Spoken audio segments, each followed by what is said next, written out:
Hello বন্ধুরা, তোমরা সবাই কেমন আছো, কি করছো বলো। তো আজকে না আমার মনটা একটু ভালো আছে, তাই ভাবলাম একটা ছোট করে ব্লগ করে নিই। দেখো আজকে না পুরো বর্ষায় মনে হচ্ছিল, সকাল থেকে না হালকা বৃষ্টি পড়ছে আর এত সুন্দর চারিদিকের বাতাস। তো জাস্ট একবার দেখাচ্ছি তোমাদেরকে, দেখো চারিদিকের বাতাস। আর আমার মায়ের বাগানটাও একটু দেখিয়ে দিই। তো বন্ধুরা দেখতে পাচ্ছ আমার মায়ের দেখো বাগানটা একদম কি সুন্দর, মানে জল পেয়ে না একদম গাছগুলো যেন একদম সতেজ হয়ে গেছে। তো এই দেখো জাস্ট আমার মায়ের বাগানটা দেখো, দেখছো কত সুন্দর। এই দেখো বন্ধুরা জাস্ট আমার রুমের আগের দিকের ভিউটা দেখো। জানালাগুলো খুললেই না এইভাবে করে দেখতে পাই চারিদিকটা, খুব ভালো লাগে।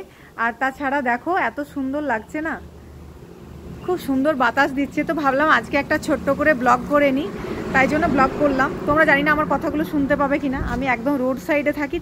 তো এবার একটু গিয়ে দেখি যে কি খাওয়া দাওয়ার বন্দোবস্ত হয়েছে। আমার হাজব্যান্ড তো আর ওয়েট করলো না আমার জন্য, চটপট করে খেয়ে নিল জানো তো। এবার আমি একটু গিয়ে দেখি যে কি খাওয়া দাওয়ার বন্দোবস্ত হয়েছে। তো দেখো বন্ধুরা আমি ঘরে চলে এসেছি, রুমে চলে এসেছি। আর এই দেখো আমার মেয়ে কি করছে সেইটা আগে দেখো। আমার মেয়ে এখন একটু ফোন দেখে, তারপরে ঘুমায় আর কি। তো চলো তোমাদেরকে কি রান্না হয়েছে একটু দেখিয়ে দিই। এই দেখো আজকের মেনু, আজকে বর্ষায় ডিম।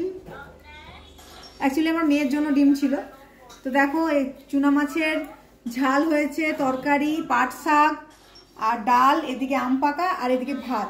তো আজকে মোটামুটি খাওয়া দাওয়াটা একদম জমে যাবে। তো সবাই কি করছো বলো, কেমন আছো সব কিছু জানাবে। আর গরমটা একটু কম হয়েছে, সবাই নিশ্চয়ই খুব ভালো আছো। তো অনেক অনেক ভালো থাকো, সুস্থ থাকো। আবার দেখা হচ্ছে একটা এরকম ছোট্ট করে ব্লগ নিয়ে চলে আসবো। তো আবার দেখা হচ্ছে নেক্সট ব্লগে। টাটা, বাই বাই, সবাই ভালো থেকো।